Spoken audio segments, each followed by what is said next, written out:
예수께서 가시다가 날때부터 눈먼 사람을 보셨다. 제자들이 예수께 물었다. 선생님, 이 사람이 눈먼 사람으로 태어난 것이 누구의 죄 때문입니까? 이 사람의 죄입니까? 부모의 죄입니까? 예수께서 대답하셨다. 이 사람이 죄를 지은 것도 아니요 그의 부모가 죄를 지은 것도 아니다. 하나님께서 하시는 일들을 그에게서 드러내시려는 것이다. 우리는 나를 보내신 분의 일을 낮 동안에 해야 한다. 아무도 일할 수 없는 밤이 곧 온다. 내가 세상에 있는 동안 나는 세상의 빛이다. 예수께서 이 말씀을 하신 뒤에 땅에 침을 뱉어서 그것으로 진흙을 개어 그의 눈에 바르시고 그에게 실로암 못으로 가서 씻으라고 말씀하셨다. 실로암은 번역하면 보냄을 받았다는 뜻이다. 그 눈먼 사람이 가서 씻고 눈이 밝아져서 돌아갔다. 이웃 사람들과 그가 전에 거지인 것을 보아온 사람들이 말하기를 이 사람은 앉아서 구걸하던 사람이 아니냐 하였다. 다른 사람들 가운데는 이 사람이 그 사람이다 하고 말하는 사람도 더러 있었고 또 더러는 그가 아니라 그와 비슷한 사람이다 하고 말하기도 하였다. 그런데 눈을 뜨게 된 그 사람은 내가 바로 그 사람이요 하고 말하였다. 사람들이 그에게 물었다. 그러면 어떻게 눈을 뜨게 되었소? 그가 대답하였다. 예수라는 사람이 진흙을 개어 내 눈에 바르고 나더러 실로암에 가서 씻으라고 하였소. 그래서 내가 가서 씻었더니 보게 되었소. 사람들이 눈을 뜨게 된 사람에게 묻기를 그 사람이 어디에 있소? 하니 그는 모르겠소 하고 대답하였다. 요한복음 9장 1절부터 12절 말씀.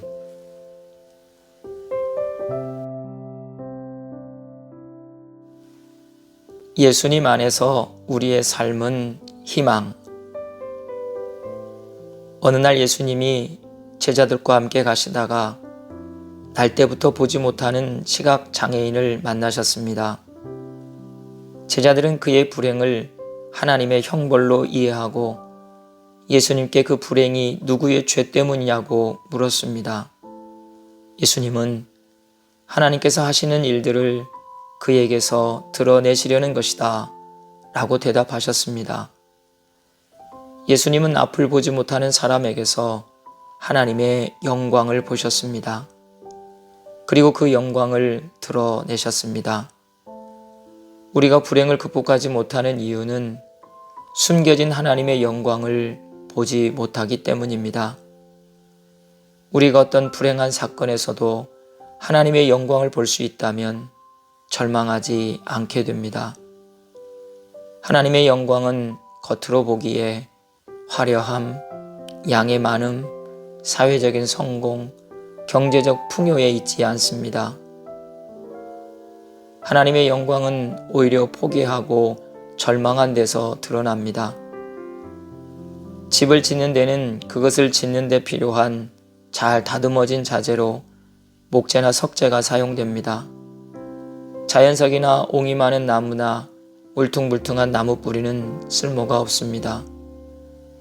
그러나 유능한 조각가는 본래 자연 그대로의 모형에 숨겨진 신비로운 상을 조각해냅니다. 그것이 유명한 작품이 됩니다. 하나님께는 쓸모없는 생이 없습니다. 하나님은 창조주이시며 만물을 새롭게 하시며 사랑이시기 때문에 그에게는 희망이 있습니다.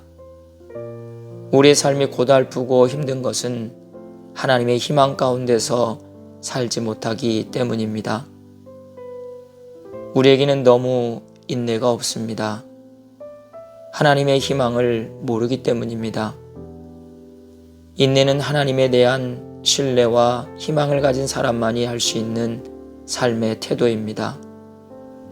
하나님의 희망 가운데 있는 삶을 볼 수 있는 사람은 죽음 앞에서도 찬송합니다. 그 죽음이 영원한 생으로 이어진다는 것을 믿기 때문입니다. 하나님은 우리에 대해 희망을 설계하시고 실현하게 하십니다. 우리의 삶에 직접 개입하셔서 그의 희망의 내용대로 살도록 하십니다. 우리의 죄를 용서하시고 받아들이시고 상처를 치유하시고 상실을 보상해 주시면서 우리를 세워가십니다. 우리가 하나님의 그 계획에 전적으로 동의함으로 하나님의 뜻이 우리의 뜻이 되고 우리의 뜻이 하나님의 뜻이 됩니다.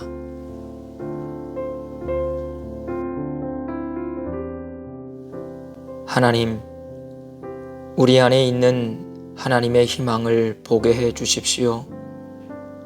우리가 완벽해서가 아니라 우리의 부족함을 채우시는 하나님의 사랑이 있기 때문임을 알게 하옵소서. 수시로 절망하고 포기하는 연약한 저희들입니다. 하나님의 긍휼하심을 의지하기에 다시 일어설 수 있고 우리의 삶이 희망이라는 사실에 삶을 긍정하며 살아가게 해 주십시오. 사랑이신 주님 예수 그리스도의 이름으로 기도합니다. 아멘.